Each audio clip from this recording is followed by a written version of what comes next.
Hello and welcome to the Christmas episode, or Woo! well, almost Christmas episode, and therefore the final episode of season 1 of Finding Data Friends. And our very special guest for this week is, well, we actually got two special guests. We got Jess's very special Christmas sweater, and we're going to talk about that a bit more. It's amazing. So good. I crushed it. I know. There's nothing Christmassy about it, but anyways, we've had that discussion before. Focus. But we have an actual amazing guest joining us this week. Focus, exactly. Gabi, good morning. Hey, Welcome good morning. to the show. Thanks It for is great to having me. have you. And Thank for you. the very few people out there that do not know who you are, who are you? I'm Gabi Muenster from Germany. I'm a member of the amazing Fabric customer advisory team. And I'm a member of the data platform community since decades, probably. I don't know. It feels very, very I was going long. to say forever, but both of those statements would be accurate. So yeah, it's quite some time, and I like doing community work, delivering sessions on conferences. I'm more like the direct communication person. You see me less in any kind of webcast. So the more persistent the information gets, the less likely it's you will find me in there. So nobody can actually track and check what I said and if it's actually right or wrong. No, just kidding. But so working for Microsoft, loving community stuff, and well, just like talking to people specifically about data, but also about other things. This is perfect. You should come on a podcast. I was going to say, you found the right show for this. Most excellent. I hope so. Well, we shall see about that in a sec. So our first question is always, what is your favorite data feature? Yeah, which is especially for people that have been in data for a while. It's usually a tricky one. Yeah, and I was thinking about that, and the most likely answer is so my all-time favorite data thing is Microsoft Analysis Services. Okay. I fell in love. And by that she means multidimensional. Just saying. I just wanted to explain. Multidimensional and MDX was my first big love in data. I'm more a data. I am a data kind of person. I don't like front ends and I don't like visual designs and all of that. So I really like working with data hands-on. When people are telling, which team are you on again? I forgot. So well. Fabric is also about data integration, data modeling, data governance, and analysis services. It's analysis services, not multidimensional, but it's analysis services. Well, and my big love is still multidimensional, although I have to admit that Tabular caught up pretty much and is pretty amazing nowadays. But I probably should say my most favorite data thing is the next data thing I want to learn about, because I'm always thrilled about learning something new and wrapping my head around something new. So yeah, I'm a little bit torn to decide if it's the next new thing or if it's multidimensional. Yeah, I felt multidimensional. Let's go with that. That works for me. Perfect. I feel like we've had two which is blasts from the past recently, right? Like we just had integration services and now we've got analysis services. It's like, yeah, well, I figured I just have to invite the right people to the show good. So we get the answers. We still looking for that VB6 one though. We might say it's confirmation bias, but at the same time, I think that's perfectly permissible in cases like that where I'm the one aiming for exactly that confirmation. So there we go. So Microsoft, if you're listening, integration services, analysis services, super hot topics. Hot topics. Keep up the good work.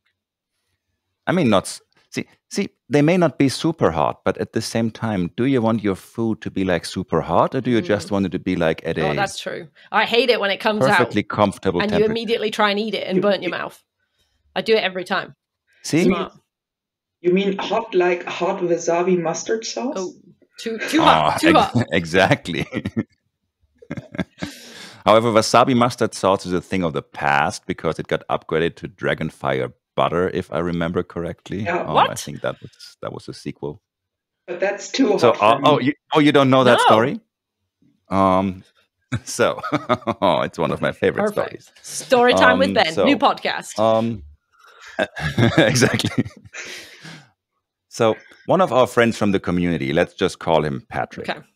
No, let's call him Mr. LeBlanc. So which Anonymous. I like it. I may have given it away. Carry on. Exactly. No one got that. Some guy from Microsoft. Let's put it.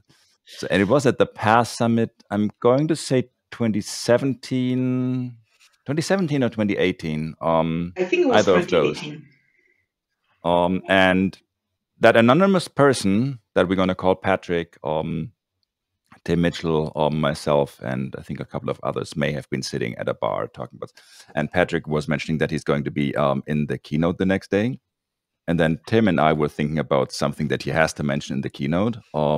And the word was wasabi mustard sauce. And we came up with that word because Patrick had ordered some wings that were super hot. Right. And we, Tim and I were like giggly and everything. And we're like, there's no way he can fit that in right there, especially with all that super rehearsed thingies. And then he basically was just at the end of his demo, he was like, that stuff is hot like wasabi mustard sauce done. Like, damn. There was a lot of cheers in the audience. That's great. Love it. And then, it got upgraded to Dragonfire Butter at Sequel Bits the year after. So very cool. I love it. Good story. Yep. So there's Is there that. a keyword to be dropped in the? Oh, it's already happened. Never mind. Carry on. We'll talk about Sequel Bits. Is there a keyword that will get dropped at next Sequel Bits? Is there a keyword that was dropped? Yeah, exactly. In the past, that PASS Summit a couple of weeks ago. Exactly. Well, I mean, I was at the PASS Summit 4 weeks ago, but I don't remember if there was anything dropped in the keynote. Memories blurry and stuff. Fine. Time travel. Gotcha. So maybe we have to think about something for next Bits or something like this. Yeah. So it was always a fun thing. So we'll come up with something. Yeah. Perfect. We should make it like, I mean, especially with bits, I think we should think of something that is relatable to the theme. So it should be aviation related. We'll think about it. And then we actually have to figure out who is going to be in the keynote. Very true.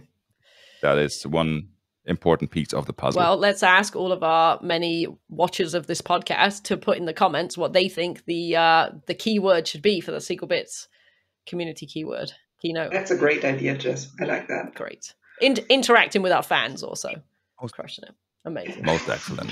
So good. We never did that before, so I have no idea how that's going to work out. But there's only one way to find out. Why not? What could go wrong? There's that. All right. And so many things.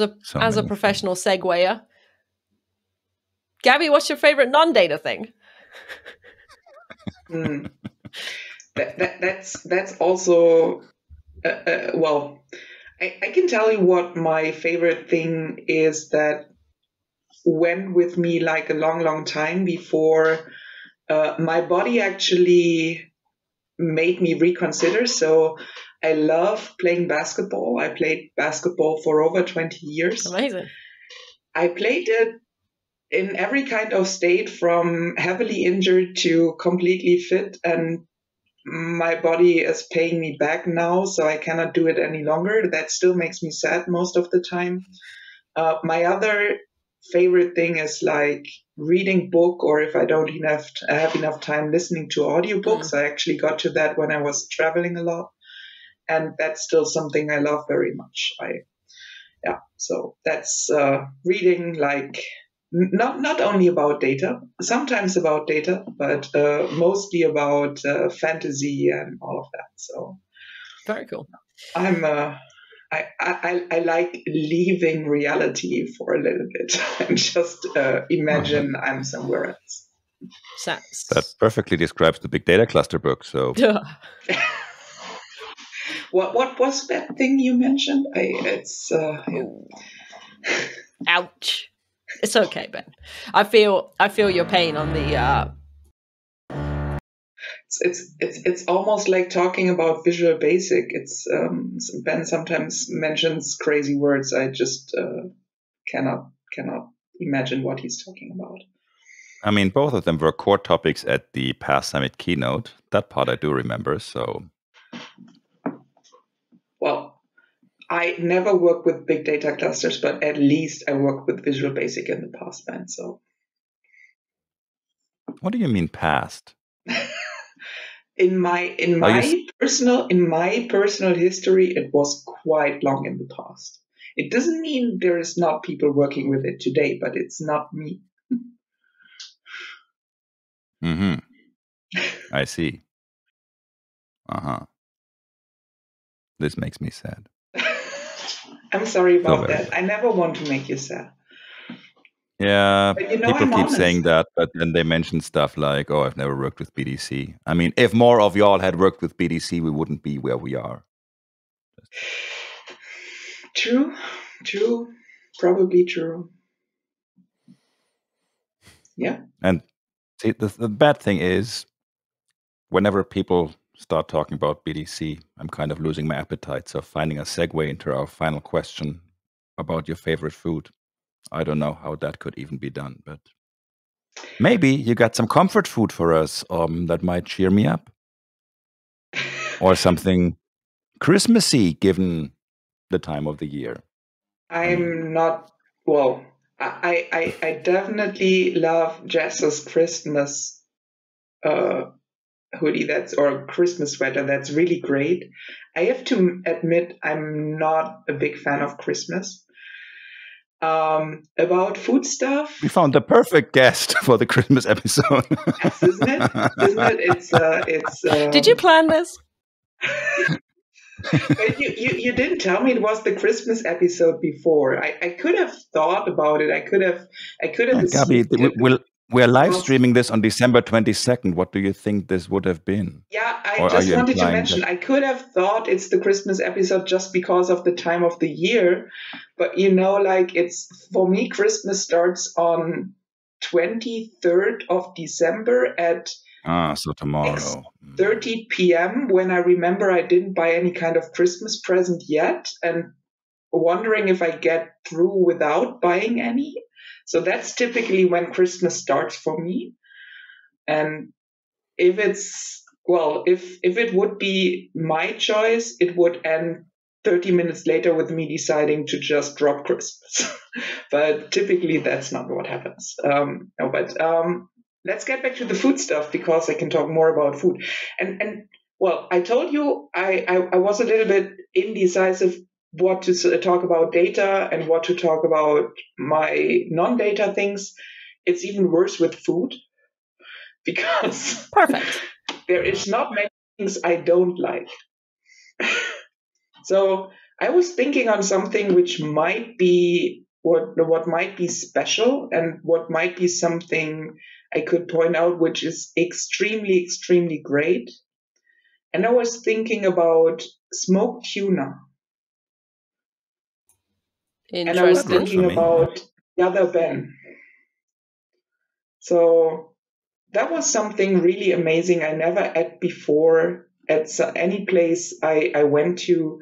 So a friend of ours, the other Ben, is actually started smoking stuff like 3 years ago. I think 2 years ago, or 3 years ago.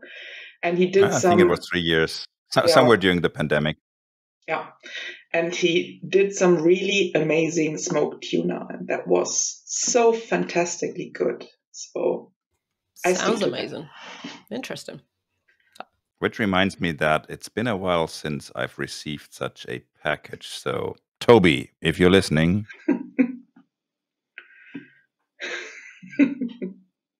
it's the most wonderful time of the year, but is it really without smoked tuna? He also made this, we're talking about stuff that the other band did and sent out this very nice candied ginger. Yep. Exactly, candied ginger. Yep. Amazing. That's also amazing. Yeah. He does. The only thing is he only sends one serving. I don't think it's supposed to be one serving, but no matter how much he sends, it's one serving if you work hard enough. On the ginger, I can actually split it to 2 or 3 servings at the most, but with the tuna and with you, it's like, it's never enough. There's that. No, but it was so no. Yeah. I have to say that is a perfect Christmassy answer. I'm back on the happy side of life now, thinking about Toby's smoked tuna because. And wouldn't it be great if we would get that as a Christmas present? Wouldn't that be It's amazing? just a few days. It can still happen. Yeah, if I Exactly. could do something amazing like that, I at least would know what I give others as a Christmas present, but I just can't do that. We can, but hey, Toby, you can. So just saying. Yeah. Anyways, we will update you on the next episode if that Christmas present has actually arrived. Speaking of the next episode, just like that, another 15 minutes, boom, gone. It flew by. Gabi, thank you so much for joining us. This was another fun episode. Thank you, Jess. Everyone, for those of you who are celebrating, Merry or Happy Christmas, depending on where you are. It's like the gravy and pudding and biscuits and biscuits. Happy and merry. You know, it's confusing. Thank you for being with us for 43 episodes. We will kick this off again in the new year, but we're still going to call it season 2 because that's what we do. It's so much cooler. And at 43 episodes, I think we're good with that. And with that, again, for those celebrating, happy holidays, and we see you all in the new year. Thank you. Cheers, folks. Bye. Thank you.